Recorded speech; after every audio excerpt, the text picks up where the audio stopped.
On the road to achieving your dreams, you must apply discipline, because without commitment, you will never start, but without consistency, you will never finish.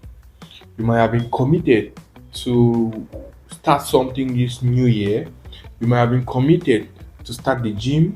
You might have been committed to start your forex trading journey. You might have been committed to learn a new skill, right? Now, if you are not consistent, you will never achieve that your dream, right? So, putting in discipline and being committed, you need consistency to get to that dream. So keep the consistency, and you're definitely going to achieve your dream.